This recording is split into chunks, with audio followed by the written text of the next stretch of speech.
အားလုံးမင်္ဂလာပါဗျာကျွန်တော်ကျော်စိုးပါပြီးပဲမီဒီယာဖြစ်ပါတယ်ဗျာဒီကနေ့မလ30ရက်နေ့ဖြစ်ပါတယ်မလ30ရက်နေ့ကကျွန်တော်နိုင်ငံရဲ့နေတူးနေမြတ်လို့ပြောရမှာဖြစ်ပါတယ်နင်းကိုဆဲတယ်ဖယ်လို့ပါကျွန်တော်တို့ရဲ့သမိုင်းဝင်နေပါဒီကနေ့မှာပြည်သူ့လွှတ်တော်မျိုးသားလွှတ်တော်ပြီးတော့ကျွန်တော်တပ်မတော်သားလွှတ်တော်ကိုယ်စားအစုအဖွဲ့တွေကနေပြီးတော့ဒုသမ္မတတွေကိုတင်မြှောက်ခဲ့ကြပါတယ်ပြည်သူ့လွှတ်တော်မှာတော့ပြည်သူ့လွှတ်တော်ကိုယ်စားတွေကနေပြီးတော့လွှတ်တော်မှာကျွန်တော်တို့မဲပေးရွေးချယ်ပြီးတော့တက်ချုပ်ကြီးကိုဒုသမ္မတဖြစ်တင်မြှောက်ခဲ့ကြပါတယ်အဲ့ဒီ immigration တွေမျိုးသားလွှတ်တော်မှာတော့မျိုးသားလွှတ်တော်ကိုယ်စားတွေကနေပြီးတော့လွှတ်တော်တွင်မှာမဲပေးပြီးတော့နန်းနီနီအေးကိုဒုသမ္မတဖြစ်တင်မြှောက်ခဲ့ပါတယ်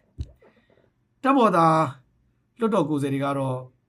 ဦးညိုစောကိုဒုသမ္မတဖြစ်တင်မြှောက်ခဲ့ကြပါတယ်ပြည်သူတွေရဲ့ဆန္ဒ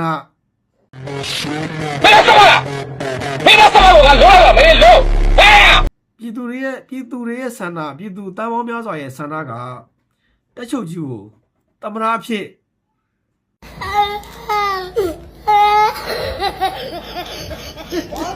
မြင်ကြနေကြတာပါဒါပြည်သူတွေရဲ့ဆန္ဒပြည့်ပြီလို့ကျွန်တော်ပြောမှာဖြစ်ပါတယ်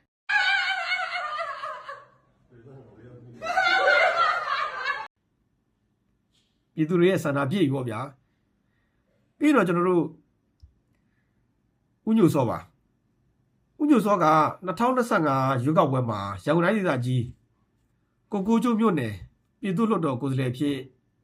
ဝင်ရောက်ရွေးချယ်ပြီးတော့ဒါလွှတ်တော်ကိုယ်စားလှယ်ဖြစ်လာခဲ့တယ်ပေါ့ဗျာလွှတ်တော်ကိုယ်စားလှယ်